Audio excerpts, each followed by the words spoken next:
What do you think about when Karl Malone gets included on teams like this? I like it. I mean, I think he's top 20. He got a 13-year-old pregnant.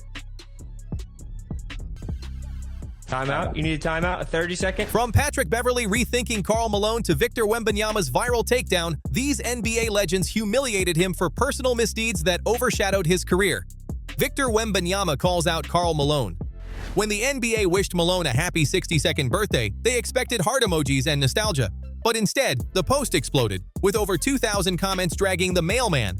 The real headline came from Wembanyama, who quietly reposted a viral meme of content creator Lil Rodney's son losing it over the tribute. What? Oh no, see, that's what we not about to do. Police, lock his ass up. Yes, you need to be under the jail. Like what? What you say? Yeah, arrest him immediately. Wembanyama added no words or emojis, letting the meme speak for itself. Just a simple repost that spoke louder than any prepared statement. This 21-year-old French basketball prodigy, from a country where American basketball drama rarely penetrates, was essentially co-signing the sentiment that Karl Malone belongs behind bars rather than receiving birthday wishes. The internet erupted. Spurs fans gleefully connected dots. Malone was notorious for throwing elbows, and even David Robinson had felt his physical brutality. Whether Wembanyama knew these details or was reacting to Malone's off-court controversies, the timing felt almost poetic. The San Antonio faithful have long memories and grudges. The controversy dates back to 1983, when 20-year-old Karl Malone, then a sophomore at Louisiana Tech, impregnated 13-year-old Gloria Bell. Under Louisiana law, the age of consent was 17, making this statutory rape, a felony that could have carried up to 10 years in prison. Charges were never filed, as Bell's family reportedly chose not to pursue them, fearing it would derail Malone's promising basketball career and cut off support for the child. The child from this relationship, Demetrius Bell, later became an NFL offensive lineman drafted by the Buffalo Bills in 2008. But he had almost no relationship with his father during his childhood and early adulthood. When they finally met after high school, Malone reportedly told him it was too late for a father-son bond and that he would have to make it on his own. Demetrius described it as if his mother went to the sperm bank, a stark picture of paternal abandonment. Malone has shown little remorse publicly. In 2023, when the allegations resurfaced, he dismissed them, saying, "I'm not discussing any of that backlash. I don't care. That's my life. That's my personal life, and I'll deal with that like I've had to deal with everything, so whatever." His cavalier attitude only fueled criticism of his legacy. Wembanyama's repost sparked massive social media reactions. Fans celebrated the 21-year-old for calling out something older players and league officials ignored for decades. Memes flooded Twitter, implying Karl Malone should be locked up. Supporters saw a generational shift in accountability, while critics argued Wembanyama should stick to basketball, but their voices were drowned out. The moment underscored the NBA's changing landscape. The new generation refuses to let history be whitewashed. And if you think Wembanyama's repost was the most shocking reaction, wait until you see Patrick Beverly discovering Malone's past on his podcast. Patrick Beverly's jaw-dropping reaction to Karl Malone's dark secret went viral. Known for saying what others won't, Beverly built his reputation on being relentless on defense and endlessly quotable on and off the court. When he launched the Pat Bev podcast with Adam Ferrone, fans expected unfiltered takes, and they got one that even surprised Beverly himself. During an episode around August 7, 2025, Beverly and Ferrone were doing a hypothetical all-time NBA draft. Beverly picked Malone as part of his top 20 lineup, praising the numbers: two-time MVP, 14-time All-Star, 36,928 career points, and a legendary duo with John Stockton. But Ferrone asked a question that changed everything. Should off-court controversies factor in? Beverly admitted he knew almost nothing about Malone's personal life. That's when Ferrone dropped the bomb. In 1983, 20-year-old Malone impregnated 13-year-old Gloria Bell. Beverly's reaction was immediate and unforgettable. What do you think about when Karl Malone gets included on teams like this? I like it. I mean, I think he's top 20 greatest players to play. You think Karl Malone is? Yeah. But what about his off-the-court stuff? You know, does that factor in at all? No, I really don't know a lot of off-the-court stuff about Karl Malone. He got a 13-year-old pregnant. Timeout? You need a timeout? A 30-second? No, fool. Full? I need a full timeout. When Ferrone confirmed Malone's age at the time, Beverly's jaw dropped, eyes widened, and he went silent. I have a question. Talk to me. When you say, when you said 13-year-old pregnant, was he 16? I think it was a grown-up. Let's check. He was 20, and he got a 13-year-old pregnant. That doesn't seem cool to me. Wow. I didn't. The kid did go on to go to the I think the NFL. Demetrius Bell was his name, but I don't think Karl Malone was in his life at all, and he said he treats it like his mom went to the sperm bank. The clip exploded on social media. Fans praised Beverly for a reaction that felt perfectly human, calling it his most likable moment ever.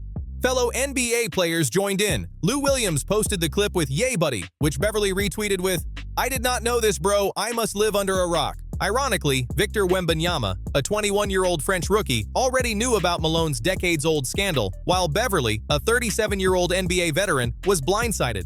The episode exposed how the NBA and media historically buried Malone's wrongdoing, allowing him to be celebrated at All-Star weekends and even receive birthday tributes. Beverly's stunned reaction laid bare the league's selective memory, showing how certain legends' misconduct has been shielded from public scrutiny. His genuine shock forced fans to confront that one of basketball's most celebrated figures had a past that today would end a career instantly. And Malone's controversies didn't stop there. Another explosive story involved someone who wasn't going to let inappropriate behavior slide, linked to one of the league's most competitive and protective players, Kobe Bryant's furious confrontation over Vanessa Bryant. The 2003 to 2004 Los Angeles Lakers were meant to be a championship dynasty, featuring Shaquille O'Neal, Kobe Bryant, Gary Payton, and Karl Malone. On paper, it looked unstoppable. In reality, it was a powder keg of egos and drama that would eventually explode. But before the team faltered on the court, a scandal detonated off it, nearly leading to a physical confrontation between two future Hall of Famers. Malone had developed a seemingly genuine friendship with Kobe, socializing with his family and even arranging babysitting playdates. Kobe viewed him as a mentor and older brother figure. But on November 23, 2004, during a home game against the Milwaukee Bucks, Malone, sidelined by knee surgery and dressed in cowboy attire, reportedly made Vanessa Bryant uncomfortable with several inappropriate remarks. He allegedly invited her for a hug, hinted at a secret, and crossed the line with comments referencing her heritage. "I'm hunting for little Mexican girls." Vanessa walked away and later told Kobe, who immediately called Malone, "Stay away from my wife. What's wrong with you? How could you?" In a December 2004 interview, Kobe expressed his hurt and disappointment, emphasizing that the relationship was irreparably damaged. Is there any way to mend your relationship with Karl? I mean, some time has gone by. Is there any way that you can see to mend this problem? No, not on a personal relationship. I mean, when all that stuff happened, I mean, we kept our mouths shut. It is what it is. I mean, you let him and his family deal with that situation or whatever. Malone denied making advances, claiming the hunting comment was playful and dismissing the incident as a Hollywood-style misunderstanding.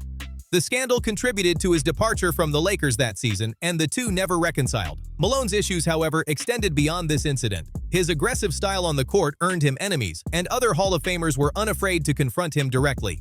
Dominique Wilkins exposed Karl Malone as a fraud. The NBA of the late 80s and early 90s was brutally physical, with contact that today would draw immediate ejections.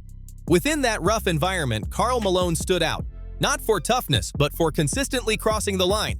Dominique Wilkins, the Atlanta Hawks legend and human highlight film, was one of the few willing to confront him. Averaging 24.8 points over 15 seasons, Wilkins feared no one physically but had zero tolerance for cheap shots. After a particularly aggressive game, he called Malone out directly, "You're a cheap shot artist. You're not a man, not a true power forward. You always go out there to hurt somebody smaller than you. That's your game." Wilkins contrasted Malone with Buck Williams, a physical but clean power forward.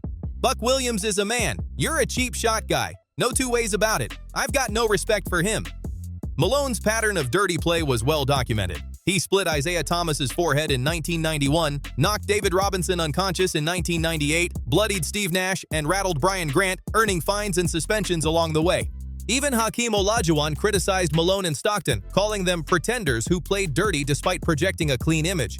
Analysts consistently rank Malone among the NBA's 10 to 15 dirtiest players, and his elbows became infamous enough to inspire compilation videos. The irony: Malone's brutal physicality was celebrated as toughness, while his off-court misdeeds went largely unnoticed. Even team owners, however, recognized when his behavior had gone too far. Leslie Alexander demands Karl Malone's suspension. In professional basketball, criticism comes from all sides: fans, media, and opponents. But few things carry the weight of a team owner publicly calling you out. During the 2004 first-round playoffs, Houston Rockets owner Leslie Alexander did just that, condemning 40-year-old Karl Malone for his excessive aggression toward 23-year-old Yao Ming. Malone repeatedly bullied the young center, knocking him down in the fourth quarter and undercutting teammate John Nakbar so violently that Nakbar's jersey tore. True to form, Malone refused to change, wearing the ripped jersey like a badge of honor. Alexander, recognizing that this crossed the line from competitive intensity into danger, spoke out before Game 5. The way he pushes people around is just wrong. It's not good for the sport, it's not good for the league. He called for Malone's suspension, emphasizing that the NBA needed to act. Malone, as always, dismissed the criticism with arrogance. "I love him too. I wouldn't even know what he looks like. I could care less about him, really." The Lakers eventually lost to the Detroit Pistons in the finals, but Malone's pattern of reckless behavior extended far beyond the court. From opponents to a 13-year-old girl in Louisiana and even a teammate's wife in Los Angeles, Malone repeatedly disregarded the well-being of those around him. Despite this, the NBA continued to celebrate him, honoring him at All-Star weekends and posting birthday tributes decades after his retirement. Alexander's warning in 2004 cut through the myth. Malone was not just physical, he was dangerous, dirty, and indifferent to the consequences of his actions. MVPs, All-Star nods, and scoring titles cannot erase a legacy defined as much by misconduct and callousness as by statistics. That is the reality behind the career of Karl Malone.